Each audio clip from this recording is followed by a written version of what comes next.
एक दिन हमजा अपने दोस्तों अली, ज़ेन और फातिमा के साथ फनलैंड गया।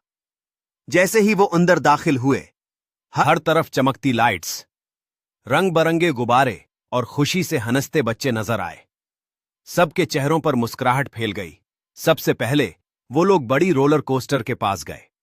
हमजा थोड़ा घबराया, लेकिन दोस्तों ने उसका हौसला बढ़ाया। जब रोलर कोस्टर तेजी से ऊपर गई और फिर नीचे आई तो सब जोर जोर से चीखने और हंसने लगे। हमजा ने कहा कि ये तो बहुत जबरदस्त था। इसके बाद सबने बम्पर कार्स चलाएं। अली ने मस्ती में अपनी कार ज़ेन की कार से टकरा दी, जिस पर सब कहकहे लगाने लगे। फिर बच्चे जाइंट व्हील पर बैठे। ऊपर से पूरा फनलैंड बहुत खूबसूरत नजर आ रहा था। रंगीन लाइट्स आसमान में सितारों की तरह चमक रही थीं।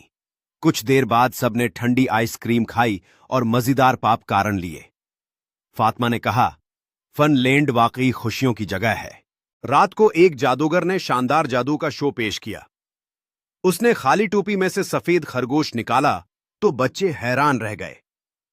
घर वापस जाते हुए हमजा ने खुशी से कहा, आज का दिन मेरी जिंदगी के सबसे खूबसूरत दिनों में से एक था। दोस्तों के साथ खुशी के लम्हात जिंदगी को यादगार बना देते हैं।